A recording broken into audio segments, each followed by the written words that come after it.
果然，咱们现在的曼联真是芝麻开花节节高。总感觉卡里克这样赢下去，转正主教练已经板上钉钉。真要拉特克里夫爵士兴妖作怪，如果赛季末不把卡里克转正，那恐怕反而会引起巨大的抗议声潮。今天曼联有2-1战胜了布伦特福德，卡里克本赛季13场英超的胜场次数已经超过了前任主教练阿莫林。卡里克是13场9胜，阿莫林只有20场8胜。所以两个主教练本赛季的英超场均积分，一个是 2.23， 另一个是 1.55， 差距是巨大的。最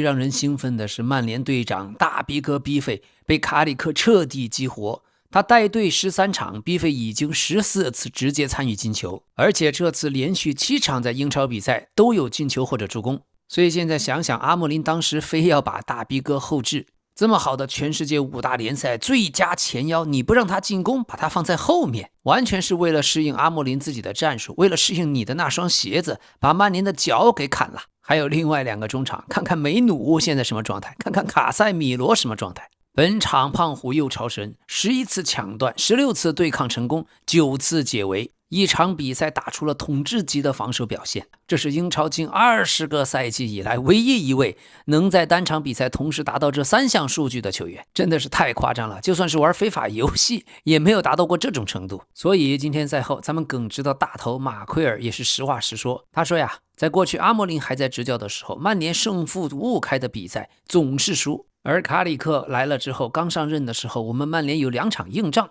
可能大家当时都觉得不妙，要对阵阿森纳和曼城，但我们当时成功拿到了6分。从那个时候起，每个人都坚信我们曼联是可以的，我们团结在一起，充满信心，我们知道我们能从任何地方进球。所以我认为在过去阿莫林执教的时候，比赛往往5-5开，但我们最终当时总是以失利告终，而现在情况反过来了，我们在2个禁区内都做得好多了，我们更好地保护了自己的禁区，而且在对方的禁区内也能把握住机会了。那么现在的曼联正如他们的球衣颜色一样，红得如日中天，这支球队已经连续22场英超破门，创造了后福格森时代曼联最长连续破门的记录。上一次还要追溯到福格森执教的最后一个赛季2012到2013年，当时曼联曾经连续23场英超破门，现在距离追平那一段记录就只差1场。所以昨天曼联的比赛还没打，老 K 在节目里就已经兴奋起来。本赛季在英超，曼联的主场老特拉福德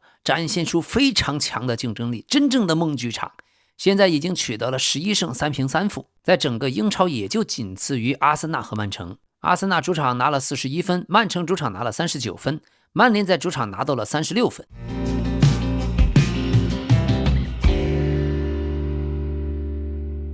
好的，朋友们，最近越来越多的观众直接拉到后面去看福利，真是醉翁之意不在酒，在乎山水之间也。但是咱们老 K 足球新闻整个都很精彩，我还是建议大家从头到尾都听完，因为我们观众的特点就是平均播放时间特别长，这样也能帮助老 K 的视频被算法推给更多的朋友所看到。所以感谢您的订阅，感谢您的点赞、评论、热推和分享，咱们继续。而最生猛的还是我最喜欢的大逼哥，逼费的19次助攻在英超是断层式的领跑，几乎甩开了第2名鲍文和切尔基1倍。鲍文是10个助攻，切尔基是10个助攻。所以现在的逼费，曼联正在全力以赴，想力争要提高自己的队长，赢得年度职业足球运动员协会和足球记者协会年度最佳球员奖的几率。确实，本赛季的英超在场均创造机会和参与进球方面，逼费和曼城的切尔基是遥遥领先其他的选手。这2位进攻型中场确实非同凡响，而赛季初当时我们都以为利物浦买来个球王维尔茨，现在看看真是差得太远。针对逼费，曼联已经向他明确表态，无论任何情况都不会将他出售。这里有一段背景，去年夏天曼联差点就接受了利雅得胜利对他8000万英镑的报价，但当时的主教练阿莫林还是立了功，说服了队长留队。而在去年12月逼费曾经回忆起这一段，他坦言当时曼联俱乐部愿意出售自己的态度让他感到非常受伤，所以这一个言论一出来，曼联高层迅速采取行动，向逼费表达了明确信息，俱乐部希望他成为一支成功曼联的核心。也正是这一次赛季中期的及时沟通，促成了逼费本赛季的出色状态爆棚。但是我们要提醒，大逼哥的合同中是有一条可以由海外俱乐部出发的6500万欧元的解约金条款。但现在大家都相信，随着曼联的欧冠资格基本锁定，B 费明年的未来也应该得到了保障。而 B 费从2020年当时以6770万英镑从葡萄牙体育加盟曼联，他的合同到明年夏天到期，但曼联俱乐部拥有延长1年的选项。可饶是如此，曼联仍然不放心。曼联希望能够在世界杯开始之前和大 B 哥敲定续约的事儿，因为来自沙特联赛的兴趣是一直很强烈。如果世界杯前能够续约，那么 B 费就可以在结束世界杯的任务之后，立刻全身心投入到跟随曼联的下赛季备战当中，而不用深陷夏天的转会传闻。目前 B 费的这一次合同是24年夏天当时完成续约的。那么今天在梦剧场老特拉福德这一场比赛，打破僵局还是角球，马奎尔在禁区内离得很远的头球摆渡，卡塞米罗破门1-0。第43分钟 B 费带球突入中路，完美的体现了老 K 说过的控球就是要吸引对方更多的防守注意力，然后给队友制造出空间，让队友成为自由人，再把球传给是自由人的队友。B 费一个人带球吸引了禁区内所有防守球员的注意力，然后再把球分给谢什科，谢什科破门。比赛是到了第88分钟才由对方的延森在禁区外轰入了一记世界波，1-2。值得一提是，今天卡里克展现了临场的变阵能力。其实上半场曼联的阵型和防线表现并不好，中场休息以后，下半场就将自己的姿态放得非常低，因为已经2球领先，而且上半场其实是被小蜜蜂打的防线完全已经顶不住了，被对方干穿了。只是小蜜蜂错失了许多机会，于是卡里克的布置下半场用了3中卫5后卫，这种落位更深的5后卫，主要就是为了应对上半场自己右侧的内部区域防得不好，下半场多换一个边中卫就能堵住，所以小蜜蜂的下半场就只有1次再打到这个位置，还被卡塞米罗给破坏出去，防空也几乎没有出过问题，最后被进了一个神仙球世界波，那没有办法。所以老 K 是觉得这一场下半场的变阵3中卫是完全正确的。看来看去，小蜜蜂也只有一招，就2个边后卫冲击曼联的内部。上半场曼联右边的内部就被打穿了2次，刘易斯、波特完全没人盯得住。而到了下半场，曼联在变阵之后，小蜜蜂就只能起传中了。所以这是一次极为成功的变阵。虽然你好像觉得下半场又被对方进了一个，但其实要看比赛内容的本身。好，现在队长大 B 哥距离英超单赛季助攻纪录就只差1个了，希望能在周末的双红会追平甚至反超独享这个纪录。只是曼联可能拿不到联赛冠军，否则这赛季的 MVP 只能是大 B 哥。而今年如果联赛冠军最后被曼城抢过去，那大概率还是哈兰德拿 MVP。超级中锋哈兰德估计最后能拿个28进球左右，8个助攻左右。但没关系，本赛季的 B 费在进攻型中场绝对是独一档，既没有过去曼联球迷很诟病的那种摊手和心态爆炸，跟裁判较劲儿这都没有。本赛季是一心一意踢球，把自己传球功力完全释放出来了。就算把大巴黎、拜仁、巴萨、皇马几大联赛都算上，好像本赛季也没有哪个球员能表现如此强大的统治力。另外，我必须提醒一点， B 费不仅是数据出彩，而且技术出众。更关键的，他每个赛季都稳定出场，几乎没有怎么受伤，每赛季都能帮曼联打50多场比赛，而且每赛季助攻总能上双。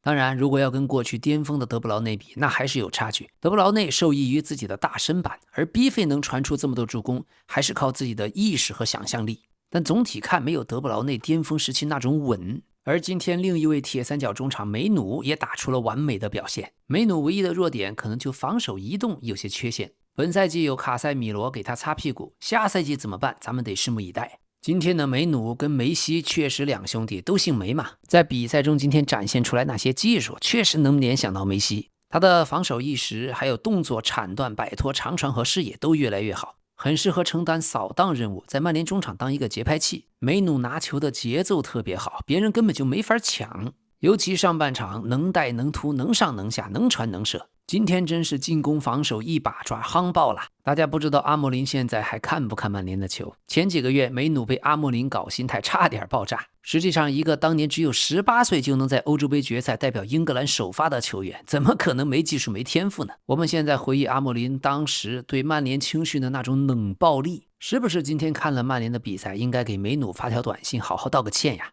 所以今晚的梅努，今晚的卡塞米罗，今晚的必费。上半场曼联把比赛节奏打得非常快，但下半场变得更加务实，甚至直接切换到了阿莫林过去用的体系。但因为本赛季阿莫林带领大家已经多次踢过这种体系，所以球员们也很适应三中卫节奏。再加上2个边后卫，下半场的5后卫在曼联争抢高空球的时候起到巨大作用，完成了许多封堵。现在即将双红会面对利物浦，但曼联已经让自己在欧冠区有了安全垫，接下来可以带着自由的感觉去踢，去对阵利物浦，压力已经减轻了。这还得感谢卡里克，确实把现有阵容的能力发挥到了极致，尤其是今天的中场调整，那么传递出一个信号，卡里克是具备比赛中的战术调整能力的，并不是只能采用单一的踢法。他当主教练既能够控制比赛节奏，也能够通过防守守住局面，这样的具备灵活应变的能力，卡里克就是曼联主帅唯一的答案。这是我们等了多少年，终于盼来了自己的真心人、意中人。今天比赛后，卡塞米罗的妻子安娜直接在 Instagram 上发了一个视频，能够看到球员的妻子，还有所有球迷现在在曼联沉浸在一种巨大的幸福和满足当中。而依依不舍的曼联球迷每一场比赛赛后都要对着卡塞米罗集体高喊再留一年，再留一年吧。可惜没有办法，卡里克也针对这一点表示，卡塞米罗离队的事已经很明确了，不会改变。那么今天又打进一个头球，卡塞米罗斩获了11粒头球，是加盟以来英超球员的第4，在他上面就只有哈兰德的18粒，沃特金斯的16粒，还有克里斯伍德的13粒头球更多。这虎头虎脑的胖虎，再加上大逼哥的脚头，再配上航母马奎尔的大头，曼联现在彻底告别了过去的综艺节目，而是每晚都在上演平安夜、圣诞节的幸福。对了，咱们的大头航母马奎尔今天赛后还说了一句，在我遇到卡塞米罗之前，我一直觉得自己很擅长投球。但是这个卡塞米罗，他的时机把握，他的弹跳，他的侵略性以及他的技术，是我所见过并合作过的球员当中最出色的。他在门前非常冷静。本赛季卡塞米罗对我们来说是巨大的助力。如果没有他的这些进球，我们在积分榜上的排名绝不会接近现在的位置。这一点大头没有说错，他确实很擅长争高球，很擅长在自己的防线偷球解围或者摆渡，他是属于最强的防守投球。但在对方禁区投球这一块，那距离卡塞米罗还有过去咱们曼联的费莱尼那差距还是有点大的。好，那么曼联现在仅剩4轮，但领先第6名已经11分，基本已经锁定了欧冠资格。但随之而来的是幸福的烦恼，下赛季双线作战，没有卡塞米罗可怎么办呀？接下来5月3日曼联对利物浦的双红会，我总觉得打平的可能性大，但趁着这股子喜气洋洋盲猜一句，曼联不败。好，另外昨天咱们才说了莫德里奇的头碰头，今天消息传来，米兰中场莫德里奇老将因为左侧的颧骨粉碎性复杂的骨折接受了手术，这次受伤莫德里奇已经提前告别本赛季，而在世界杯期间他多半会佩戴防护面具参加比赛。克罗地亚这一次世界杯是分入了死亡小组，出现的难度非常大。科瓦切奇也是刚刚伤愈，状态很差。曼城的格瓦迪奥尔还不知道什么时候复出，现在莫德里奇也来了这一遭，所以世界杯前的欧冠赛季最后的阶段，真的是每踢一场就有巨星受伤。对了，克罗地亚上届世界杯和本届世界杯都有面具侠，过去还有托雷斯、莱万多夫斯基、法布雷加斯也都戴过面具。这一次莫德里奇的受伤，老将是太拼了，他比对手洛卡特利的起跳晚，但居然和比自己高10几公分的洛卡特利跳得一样高。最后双方头球是差不多的高度，然后头碰头，属于不幸的意外。但对面尤文的洛卡特利骨头得多硬最后跟个没事人一样。没办法人不服老不行莫德里奇毕竟已经40多岁。OK， 另一边姆巴佩的伤情也已经官方宣布，确诊他是左腿的半腱肌拉伤。即使如此，姆巴佩还是给自己设定了目标，希望能够带领皇马继续参加5月10日对阵巴塞罗那的国家德比。那么也科普一下，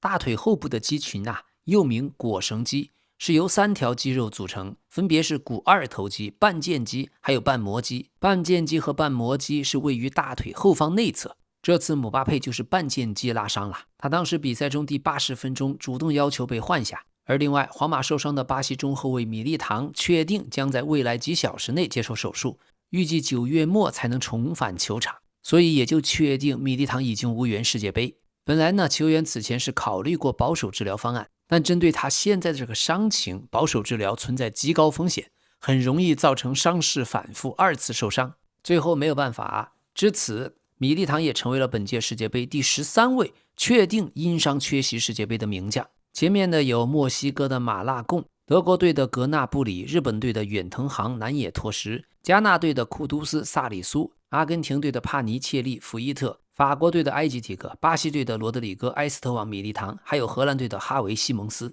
所以也就不怪有些比赛有些球员确实很保守，因为都在留力，世界杯对他们来说还是太重要了。过去德国队的罗伊斯就太惨，他跟德国队青春风暴那一批人是同一代的，踢得确实好，可是职业生涯因为伤病，就只有2018年健康的踢了世界杯，只踢过3场正赛，最后还耻辱性的出局。而原本2014年罗伊斯是有机会夺冠军的，最后让替补他征召的穆斯塔菲拿了一个世界杯冠军。好的，另外姆巴佩这一次受伤很可能会丢掉西甲金靴，现在穆里奇就只差他3球，但我倒觉得国家德比或者金靴什么的都不重要，姆巴佩还不如赛季就干脆休息了，向他的偶像 C 罗学习，全心全意现在就备战世界杯好了。好的，轻松时刻开启，先看一下曼城过去的旧将，老 K 很喜欢的格拉利什，98小王子。今天传出一张照片，格拉利什在曼彻斯特被拍到醉酒昏睡，面前还摆放着各式各类的酒水。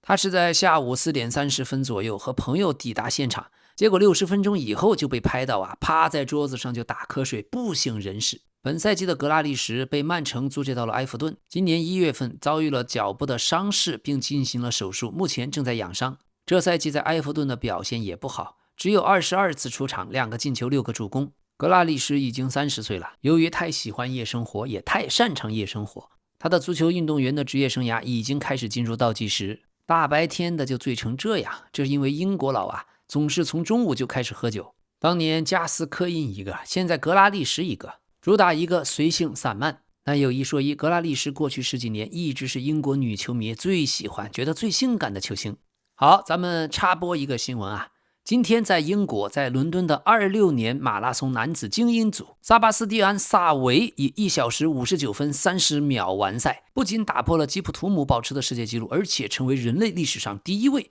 在2小时内就跑完马拉松正赛的选手，也就是今天人类马拉松正式破2，进入了1时代。那么另外，荷兰球星哈维·西蒙斯是受伤无缘世界杯以后，心情爆差，清空了自己的所有个人社媒，只留下了伤情确认的动态。他在社媒上写得很动情。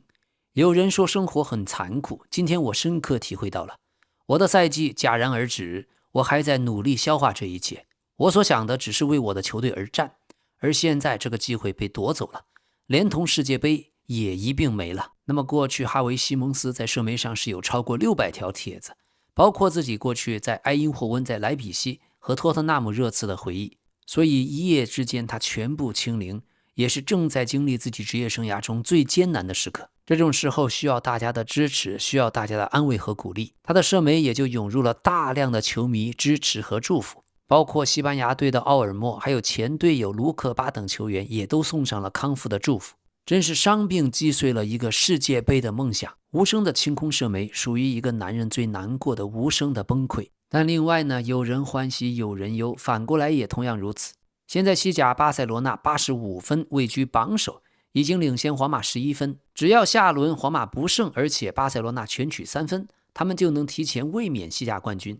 而最关键的是，球队租借过来的坎塞洛也将创下历史纪录，他已经几乎板上钉钉，即将成为在欧洲4大顶级联赛全部夺冠的历史第1人。此前就已经在英超、意甲和德甲都拿到过冠军，这次在西甲补上最后一块拼图。此前历史上还没有球员能够做到这一点，像贝克汉姆、马克莱莱、海因策、亨利、C 罗、罗本还有伊布，这些球员过去都有3个顶级联赛冠军。另外，咱们葡萄牙的球星菲利克斯的前女友也是 F1 车手诺里斯的前女友玛格丽娜·科塞罗，今天也是晒了自己的沙滩写真，很舒展，很弯曲，很有曲线，很有张力，松弛、放松、宁静、性感。这次是穿着一套裸米色的比基尼，和沙滩的颜色很接近，融为一体。仔细看还有简约的金属链条装饰，这种福利就算三国时期的曹操看了也会直呼内行